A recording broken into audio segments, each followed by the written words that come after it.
नमस्कार दोस्तों, मैं आलोक शुक्ला फिर उपस्थित हूं प्रसंग में आज बिल्कुल एक नए विषय के साथ। लेकिन आगे बढ़ने के पहले मेरी चैनल को सब्सक्राइब जरूर कर लीजिए और बेल आइकॉन भी दबा दीजिए ताकि आपको हर नए वीडियो का नोटिफिकेशन तुरंत मिलता रहे। इस समय चुनावों का मौसम चल रहा है और मतदान की बात हो रही है, तो चलिए आज हम मतदान के एक नए विषय पर बात करेंगे और वो है अनिवार्य मतदान। अधिकांश लोग ये मानते हैं कि राष्ट्रीय चुनावों में भाग लेना नागरिकों का अधिकार है, परंतु कुछ लोग ये भी मानते हैं कि चुनावों में मतदान करना नागरिकों का कर्तव्य भी है।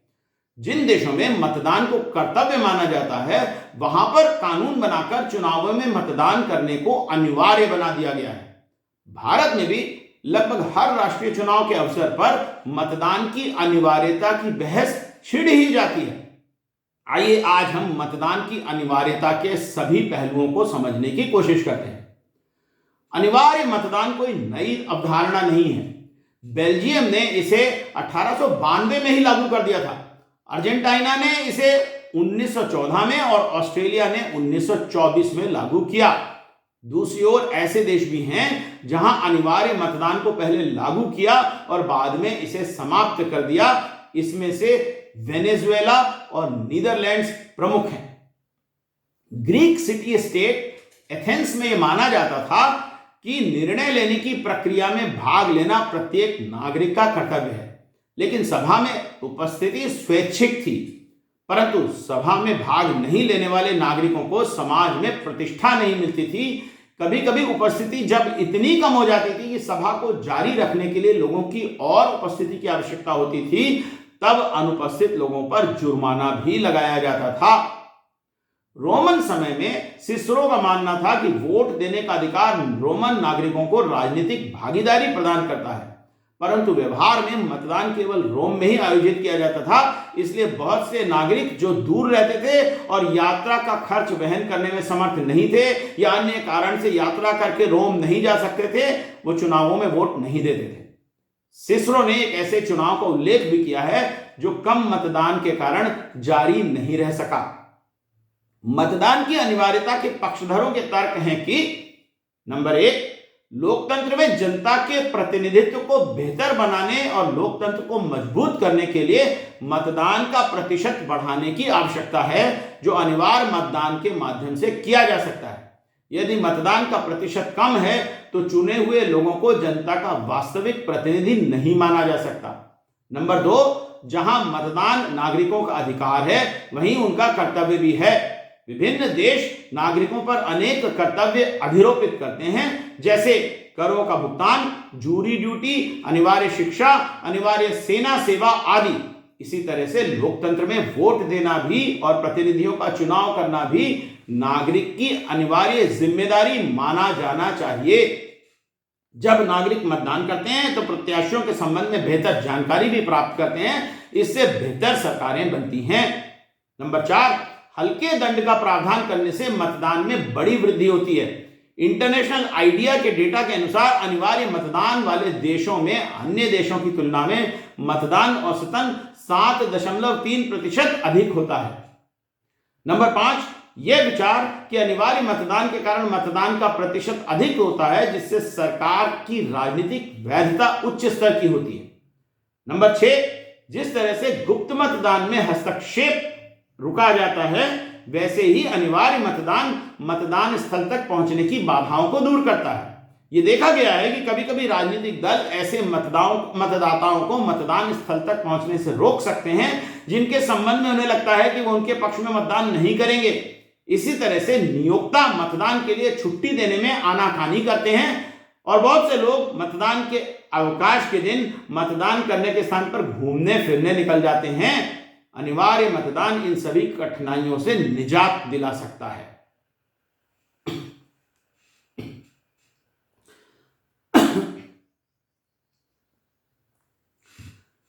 वहीं दूसरी ओर अनिवार्य मतदान के विरोधियों के तर्क हैं कि नंबर 1, गरीब नागरिकों पर जुर्माना लगाने से उनकी आर्थिक दशा पर विपरीत प्रभाव पड़ सकता है। कुछ लोगों का कहना तो है कि वो जुर्माना भर ही नहीं सकते और इसलिए सामुदायिक सेवा का विकल्प भी रखना चाहिए। नंबर 2, भारत के सर्वोच्च न्यायालय ने निर्णय दिया है कि अभिव्यक्ति के अधिकार में चुप रहने का अधिकार भी शामिल है। कानून द्वारा किसी को बोलने के लिए मजबूर नहीं किया जा सकता। यदि मतदान प्रतिनिधि चुनने के संबंध में नागरिक की अभिव्यक्ति है तो उसे इस अभिव्यक्ति के लिए बाध्य नहीं किया जा सकता।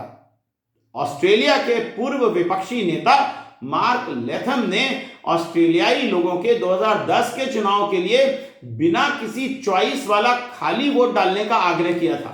उन्होंने कहा था कि सरकार नागरिकों को वोट देने के लिए बाध्य नहीं कर सकती। 2013 में ऑस्ट्रेलिया के संघीय चुनाव में 20 ऑस्ट्रेलियाई डॉलर तक के जुर्माने के कानून के कारण 92% मतदान हुआ, परंतु इसमें से 6% ने खाली मतपत्र डाले। गुप्त मतदान प्रणाली में रिक्त मतपत्र डालने की अनुमति होती है। पूर्व में जब भारत में बैलेट पेपर से चुनाव होता था उस समय बहुत से मतपत्रों पर या तो कोई चिन्ह लगाया ही नहीं जाता था और या एक से अधिक प्रत्याशियों के समक्ष चिन्ह लगा होता था, जिससे वो मतपत्र अवैध हो जाते थे और गिने ही नहीं जाते थे। कुछ लोगों का मानना है कि ऐसे मतदाता जो प्रत्याशियों को ये नहीं बताना चाहते थे कि उन्होंने किसी भी प्रत्याशी को वोट नहीं दिया है, वो जानबूझकर ऐसा करते थे। ईवीएम में अब ऐसा करना संभव नहीं है, इसलिए ईवीएम में उपरोक्त में से कोई नहीं या नोटा का विकल्प रखने की मांग उठने लगी थी और अंततः निर्वाचन आयोग को यह विकल्प ईवीएम में देना पड़ा। अनिवार्य मतदान के विरोधियों का कहना है कि जब कोई मतदाता किसी प्रत्याशी को वोट डालना ही नहीं चाहता तब ऐसे मतदाता को अनावश्यक रूप से परेशान करते हुए मतदान के लिए बाध्य करना उचित नहीं कहा जा सकता। ऑस्ट्रेलिया में अनिवार्य मतदान के संबंध में यूट्यूब की चैनल इलेक्शंस विक पर creative commons attribution licence reuse allowed के अंतर्गत उपलब्ध वीडियो देखिए। वीडियो का लिंक मैं डिस्क्रिप्शन बॉक्स में दे रहा हूं। Didn't vote? Voting is compulsory in Australia. This means that if you are enrolled to vote, then you must vote in all federal, state and local council elections. The Australian Electoral Commission runs federal elections and the Victorian Electoral Commission runs state and local council elections. What happens if you don't vote in a state or local council election? First, you will get an apparent failure to vote notice from the Victorian Electoral Commission. This is your opportunity to explain why you didn't vote. It is not a fine, but it's important to reply to it. You will have 28 days to respond to this notice. If you ignore it, or if your excuse for failing to vote is not accepted, you will get an infringement notice. This includes a fine. You will have 28 days to pay the fine or take other action, such as requesting a review. You can also apply for a payment plan if you are experiencing financial hardship. If you ignore the infringement notice, you will receive a penalty reminder notice. This includes an additional fee. You can still request a review at this stage, but only if you haven't already requested one. You're entitled to one review per election offence. There is a list of reasons for which you can request a review. If you ignore all the notices, the matter will be referred to Fines Victoria. After this point, the VEC cannot consider requests for payment plans, payment extensions, or internal reviews. To find out more about what to do if you receive a notice or non-voting fine, call 1300 551 575 or visit vec.vic.gov.au.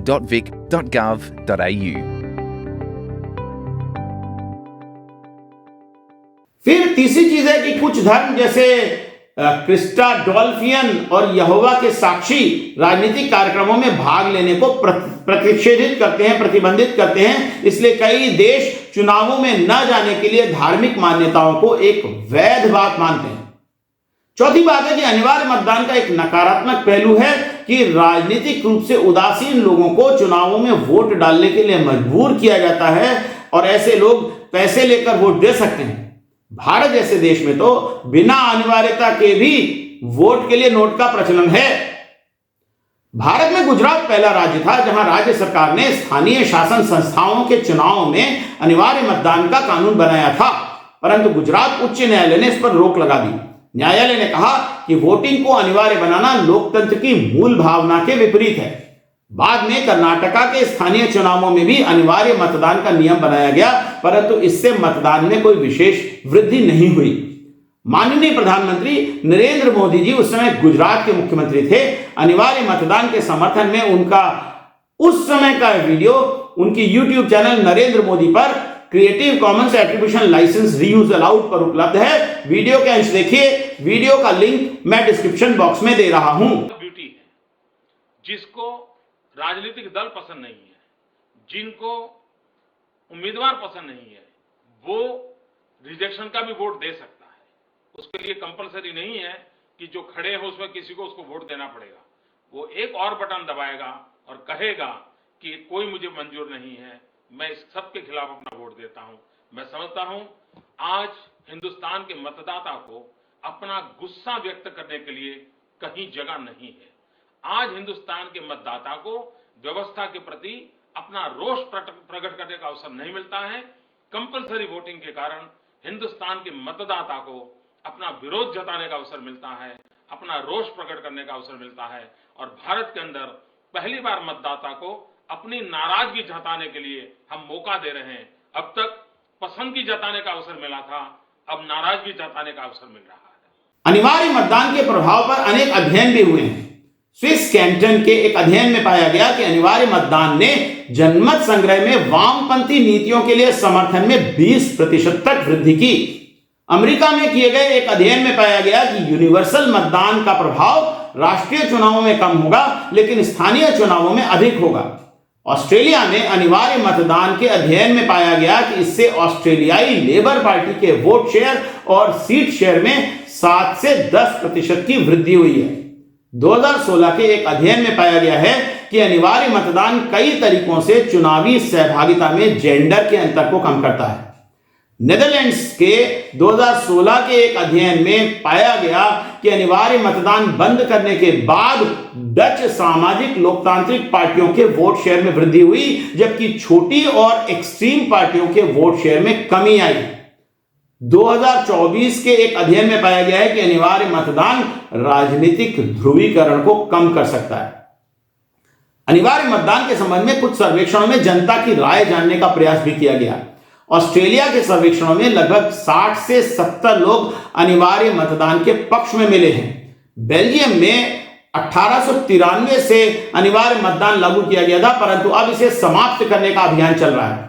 2016 के सर्वेक्षण में 49% उत्तरदाता ने अनिवार्य मतदान समाप्त करने के संबंध में कहा। किसी देश में मतदान अनिवार्य हो सकता है, लेकिन इसे लागू करना बेहद कठिन है। पहली बात तो यह कि अनिवार्य मतदान न करने वाले के लिए बहुत ही हल्का दंड निर्धारित किया जाता है। दूसरी बात है कि मतदान नहीं करने के अनेकों कारणों को वैधता मिली हुई है। ऑस्ट्रेलिया और ब्राजील में बीमारी को वैध कारण माना जाता है। ऑस्ट्रेलिया में मतदाता के ये कहने पर कि मतदान उसके धर्म के खिलाफ है, उसे मतदान करने से छूट मिली हुई है। अर्जेंटीना में भी बीमारी मतदान न करने का पर्याप्त आधार मानी जाती है। यदि कोई मतदाता मतदान स्थल से 310 मील दूर रहता है तो उसे भी छूट दी जाती है।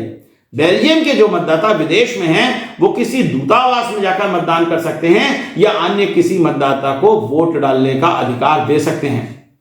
अधिकांश मामलों में अनिवार्य मतदान नहीं करने के लिए दंड को सख्ती से लागू नहीं किया जाता। आमतौर पर छोटा सा या नाम मात्र का जुर्माना लगाया जाता है। मैं जब भारत निर्वाचन आयोग में कार्यरत था, तब ऑस्ट्रेलिया के चुनाव आयोग के एक अधिकारी ने मुझे बताया था कि वे मतदान न करने के अधिकांश प्रकरणों में कार्यवाही नहीं करते, क्योंकि $20 का जुर्माना वसूल करने के लिए राज्य को लगभग $100 खर्च करने पड़ते हैं। कभी कभी इससे कठोर दंड का प्रावधान भी किया गया है। बेल्जियम में जो मतदाता बार बार मतदान नहीं करते, उन्हें मताधिकार से वंचित किया जा सकता है। सिंगापुर में भी बिना वैध कारण के मतदान करने में विफल रहने वालों को तब तक मताधिकार से वंचित किया जा सकता है जब तक कोई वैध कारण वो बता न दें या जुर्माना अदा ना कर दें। पेरू और ग्रीस में मतदान करने में विफल रहने वालों को सरकार द्वारा सार्वजनिक सेवाएं प्रदान करने से इनकार किया जा सकता है। ब्राजील में मतदान करने में विफल रहने वालों को पासपोर्ट नहीं दिया जाता। बोलीविया में मतदान नहीं करने पर 3 महीने के लिए बैंक से वेतन निकालने पर रोक लगाई जा सकती है। अधिकांश देशों में अनिवार्य मतदान के स्थान पर मतदान को अधिक सुविधा युक्त बनाने तथा आम लोगों को मतदान के लिए प्रेरित करने पर जोर दिया जाता है। भारत में भी निर्वाचन आयोग द्वारा इसके लिए अनेक कार्यक्रम चलाए जाते हैं। भारत निर्वाचन आयोग स्वीप या systematic voter education for electoral participation नामक कार्यक्रम चलाता है। ये कार्यक्रम उस समय शुरू किया गया था जब डॉक्टर एस.वाई. कुरैशी मुख्य निर्वाचन आयुक्त थे। मैं उस समय निर्वाचन आयोग में ही पदस्थ था। डॉक्टर कुरैशी ने स्पष्ट रूप से बार बार कहा है कि वो अनिवार्य वोटिंग के खिलाफ हैं, परंतु उनके समय आयोग में वोटिंग का प्रतिशत बढ़ाने का एक बहुत बड़ा अभियान चलाया था। आयोग ने इस अभियान को इतना महत्व दिया कि भारतीय सूचना सेवा इंडियन इंफॉर्मेशन सर्विस के एक वरिष्ठ अधिकारी श्री अक्षय राउत को इसी काम के लिए महानिदेशक के पद पर पदस्थ किया गया था। अक्षय मेरे बड़े अच्छे मित्र हैं। उन्होंने एक बहुत ही सफल अभियान चलाया था जिसके कारण चुनावों में मतदान के प्रतिशत में उल्लेखनीय वृद्धि हुई। इस बारे में YouTube के channel election commission of India पर creative commons attribution licence reuse allowed के अंतर्गत उपलब्ध वीडियो को देखिए। वीडियो का लिंक मैं डिस्क्रिप्शन बॉक्स में दे रहा हूं। चलो चले चलो चले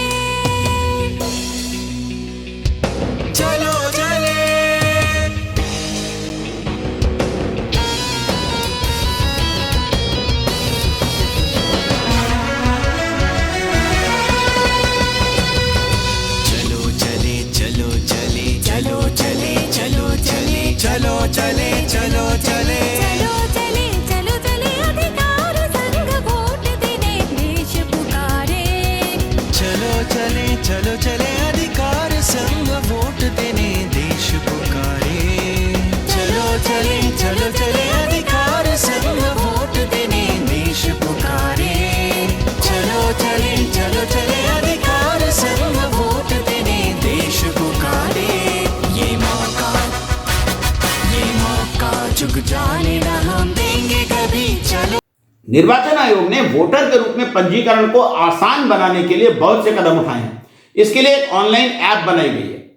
हम मतदान केंद्र के लिए एक बूथ लेवल ऑफिसर को नियुक्त किया गया है। यह बूथ लेवल ऑफिसर घर घर जाकर लोगों को मतदाता के रूप में पंजीकरण करने में सहायता करते हैं। जिन्हें पंजीकरण में कठिनाई हो रही है ऐसे लोगों को मदद करते हैं। ऐसे लोगों को कोई एड्रेस प्रूफ भी नहीं देना पड़ता। इसके लिए बूथ लेवल ऑफिसर के प्रमाणीकरण को ही एड्रेस प्रूफ मान लिया जाता है। आयोग का कहना है कि यदि कोई व्यक्ति आवासहीन है और किसी सड़क के किनारे या बिजली के खंभे के नीचे भी रहता है तो भी ऐसे व्यक्ति को मतदाता के रूप में पंजीकृत किया जाना चाहिए। पूर्व में मतदाता पंजीकरण के लिए क्वालिफाइंग डेट 1 जनवरी ही थी। इसलिए यदि कोई व्यक्ति 1 जनवरी के बाद 18 साल पूरा करता था तो उसे मतदाता के रूप में पंजीकरण के लिए 1 वर्ष इंतजार करना पड़ता था।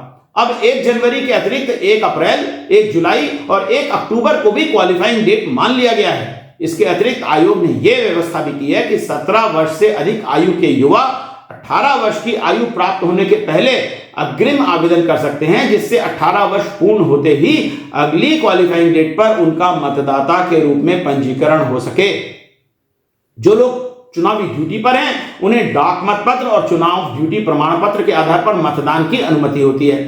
सेना में तथा पैरामिलिट्री फोर्स में काम करने वालों को भी डाक मतपत्र दिया जाता है। इस बार चुनावों का कवरेज करने वाले पत्रकारों को भी डाक मतपत्र दिया जा रहा है। निर्वाचन आयोग ने यह प्रयास भी किया है कि मतदान केंद्रों की संख्या बढ़ाई जाए और मतदान केंद्रों को लोगों के पास ले जाया जाए।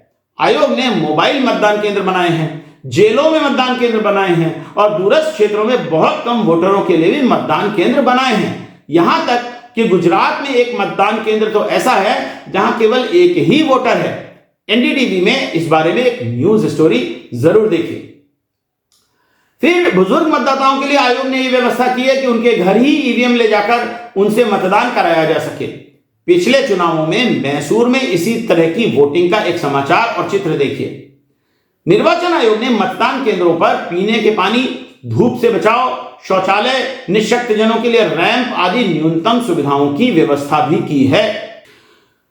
कुछ देशों ने इसके अतिरिक्त अन्य बहुत से उपाय भी मतदान बढ़ाने के लिए किए हैं। एक तरीका है चुनाव पूर्व मतदान।